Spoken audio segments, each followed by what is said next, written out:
Southeast Asian market, which are now more important markets actually than U.S. market and Japanese market and so on.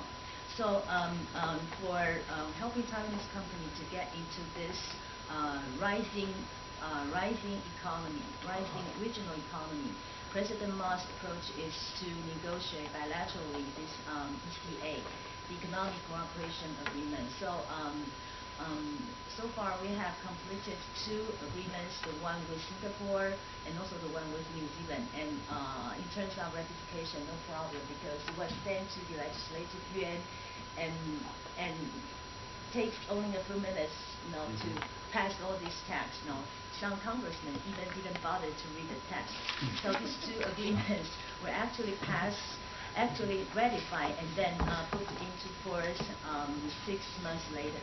However, President Ma wants to promote more of this bilateral ECA, but somehow the progress has stopped. As of now, we have completed, Zhonghua has completed 7 either joint or separate feasibility study with our counterpart countries in South Asia and Southeast Asia.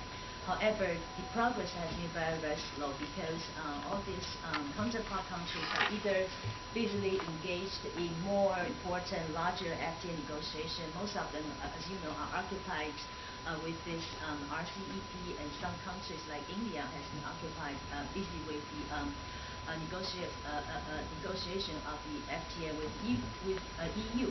And according to top on that, and also some countries in this region either had the election or will have the election, which according to them made the policy making more difficult when it comes to further developing trade relations with Taiwan.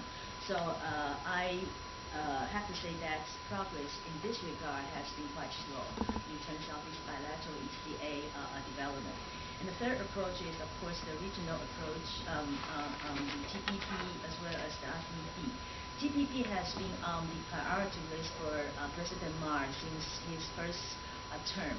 And he made it very, very clear that TPP will be very, very important for Taiwan to get participating in this very important regional economic integration.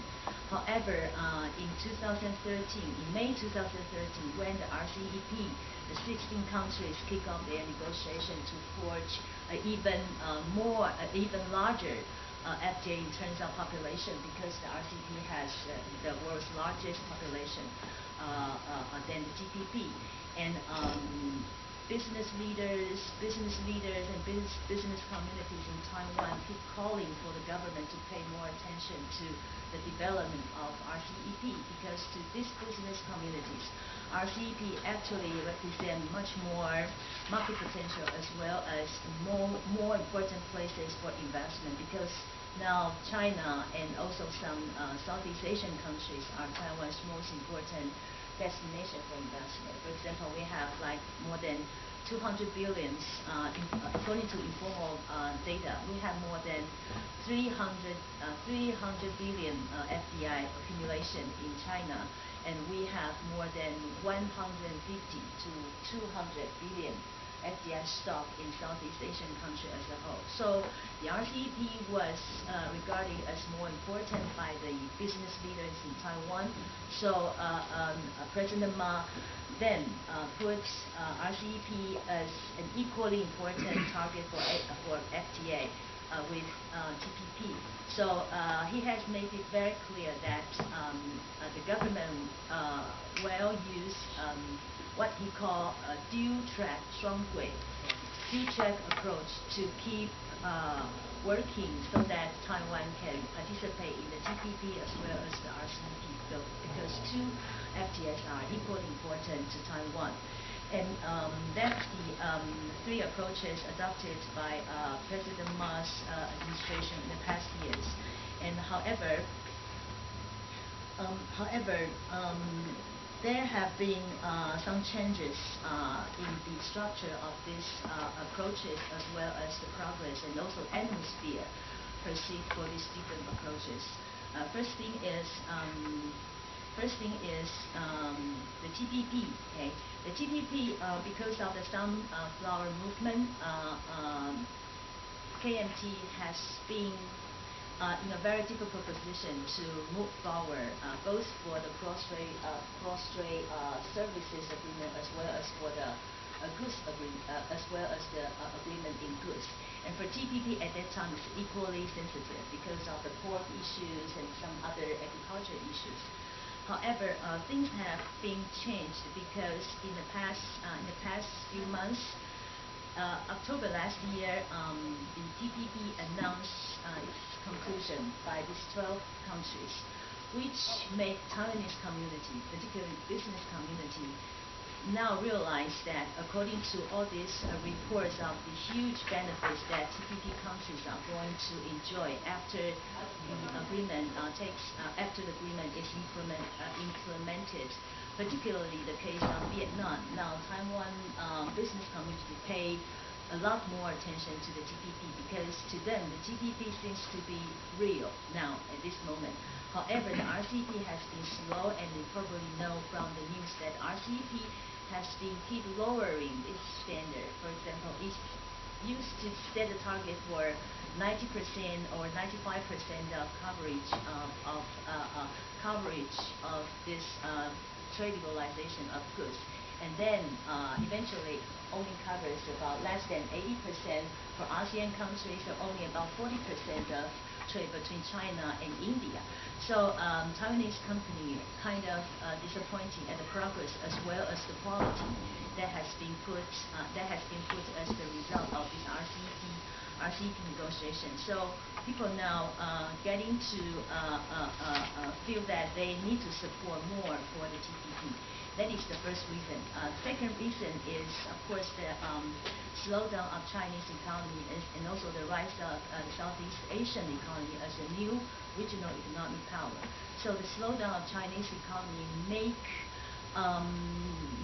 and also things happened in the past few months. For example, as Stephen mentioned, that this Gambia incident, as well as China cut the number of tourists coming to Taiwan. Also recently we see other incidents happening, particularly after our presidential election. So now there are more feeling in Taiwan that we need to support new government's pursuit for the TPP, because if China is not going to take a more friendly approach towards Taiwan, and also if China's economy is now slowing down, and Taiwanese company keep relocating their investment operations from China to Southeast Asian countries, and now they consider this TPP may be a more important vehicle for Taiwan to keep balance, as well as to find kind of insurance politically and economically.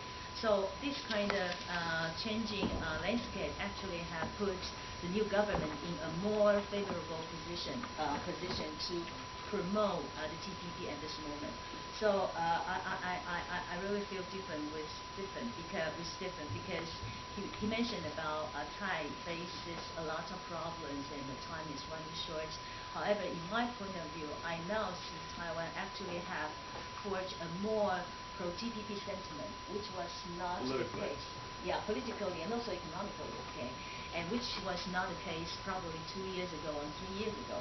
And all this will make President Tsai face less opposition when he determines to liberalize trade with TPP countries after she takes office, and including if he decides to take care of the pork issue, because I understand that some research institutes have been studying possible proposals for Taiwan to get rid of this pork issue, so that we can keep our commitment to liberalize pork market from China, from U.S., as well as we can make it clear that Taiwanese consumers will not accidentally consume this pork they consider not to be healthy. Okay.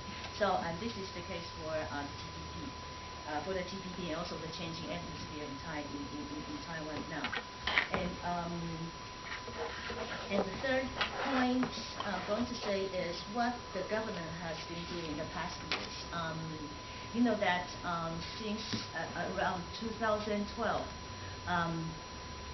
the government has established a cross-ministry team, a task force, doing a lot of stock-taking things so that we can get closer to the TPP standards. One thing, as you know, is the regulatory review of Taiwan's existing legislation with international norms.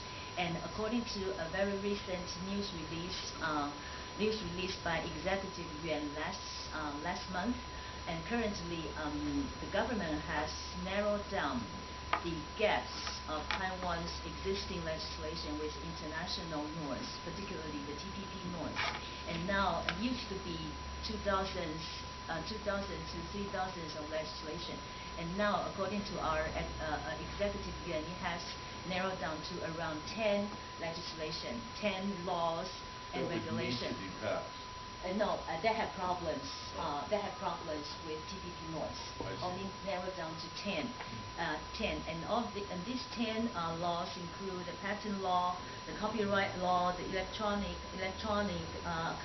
communication law, and also some others which focus more on TPP's chapters of TPT services, e-commerce, and particularly IPR.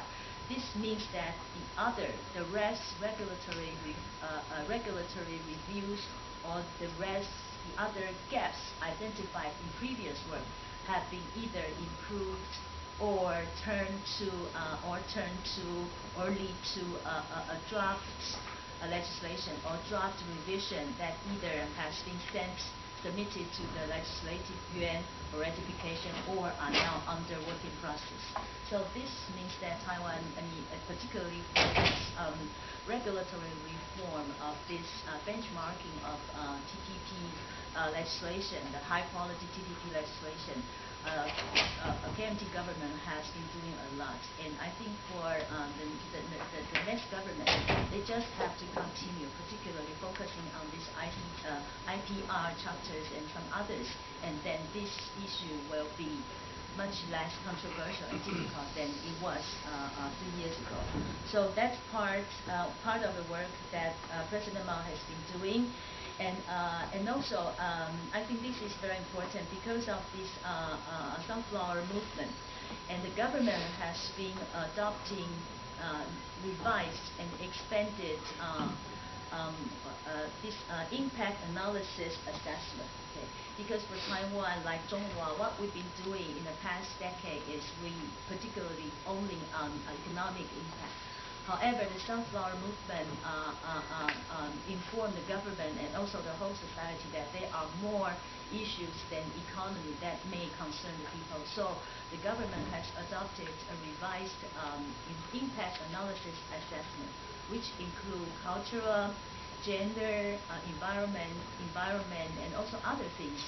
And also in the meantime, the government has established in January this year a TPP office, which you may have heard.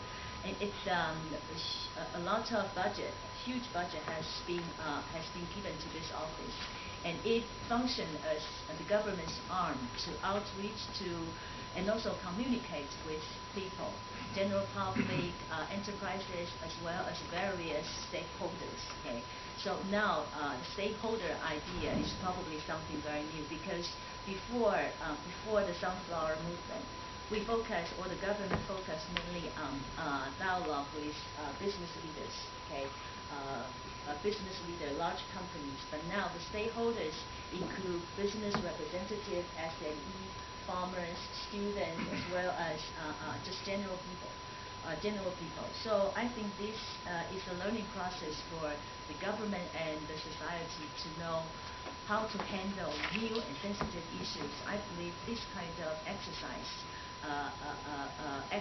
stimulated by the Sunflower Movement actually has been giving us a very important lesson for both the government as well as the society. So this is the second thing that the government has been doing in the past year.